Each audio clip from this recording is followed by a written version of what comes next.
নমস্কার বন্ধুরা, স্মৃতি ব্লগে সকলকে স্বাগতম। তোমরা সবাই কেমন আছো? আমি তোমাদের আশীর্বাদ ঠাকুরের কৃপায় ভালো আছি। তো আবার একটি ভিডিও নিয়ে তোমাদের মাঝে চলে আসলাম। ঘুম থেকে কিন্তু উঠেছি অনেকক্ষণে আগে, তাও খুব বেশি হবে না, বাইরে কিন্তু অনেক রোদ। এখন আর সকাল নেই, বেলা প্রায় 11টা। তো এখন থেকে ভিডিওটা শুরু করছি। তো সকালে খাওয়া দাওয়া কিন্তু আমাদের হয়ে গিয়েছে। সকালবেলা কালকে রুটি ছিল, সেগুলোই খেলাম। তোমাদের দাদা আত্রায় গেল আর আমরা বাড়িতে আছি, সোহাগও আছে। তো আমরা সবাই রুটি খেলাম। তো তারপরে আর কি, তো ঠিক আছে, দেখতে থাকো সারাদিনের ভিডিওটা। সারাদিনে কী কাজ করে বসে, শুক্রবার।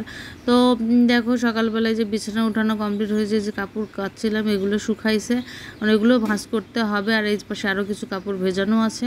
এই ঘরের বিছানা, মেয়ের ঘরেও বিছানা কমপ্লিট করলাম। আর এই যে ঠাকুরের থালা বাসনও মাজা কমপ্লিট, পূজা পরে করব স্নান করে। তো তারপরে দেখো এই যে পুঁই শাক নিয়ে আসছিলাম বাড়ি থেকে, আর কালকে তোমাদের দাদা মাংস নিয়ে এসেছিলো, সেগুলো কাটা হয় নাই। তো সেগুলো কেটে পরিষ্কার করে ফ্রিজে রাখলাম। আর কিছু রান্নার জন্য বের করলাম করে, এই যে লেবু, ধনিয়া গুঁড়ো, লবণ, হলুদের গুঁড়ো দিয়ে মাখিয়ে নিলাম। আর কলা ভাজিগুলোও মাখিয়ে নিলাম ভাজির জন্য। পেঁয়াজ তরকারি মানে সব কিছু কমপ্লিট করে নিয়ে গোছায় রেখে তারপর গেলাম স্নান করতে আর কি। স্নান করে আসলাম, এসে রান্না উঠাই দেবো, সেখানে জল দিয়ে একবারে আসছি। এসে আর স্নান করার পর রান্নাঘরে আসলে খুবই গরম লাগে, প্রচণ্ড গরমও লাগতেছিল, কিন্তু রান্নাও করতে হবে। কলা ভাজি হয়ে গিয়েছে, আর এখন দেখো বেগুন ভাজিটা করতেছি। অবশ্য বেগুন অল্প ছিল, একটু কাটা ছিল, সেটাই বেগুনটা ভাজতেছি। আর তারপরে দেখো এই যে মাংস উঠাই দিলাম। মাংস করে নিয়ে যেহেতু ম্যারিনেট করা ছিল, আর করে নিয়ে তারপরে খাওয়া দাওয়া করে প্রায় 3টা বেজে যাচ্ছে। এত বেলা হয়ে গেল আর কি রান্না করতে। এই পাশে দেখো মসুরের ডালও দিলাম আর কি।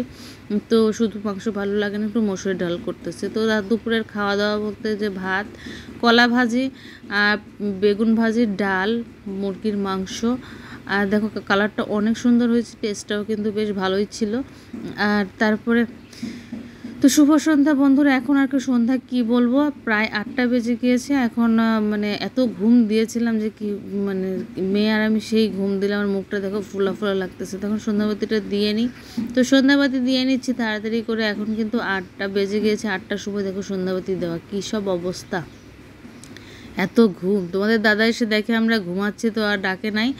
আর তারপরে দেখো যে প্রসাদ দিয়ে, ড্রাগন প্রসাদ দিয়েছিলাম, সেই প্রসাদটা এখন আর কি খাবো।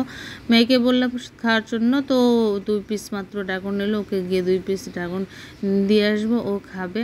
তো বরাবরই আমি ঘুমাইলে তোমাদের দাদা কিন্তু ডাকে, কিন্তু আজকে নাকি এত ঘুমাইতেছিলাম যে আর ডাকে নাই, দেখে চলে গেছে মা মেয়ে দুজন ঘুমাইতেছে।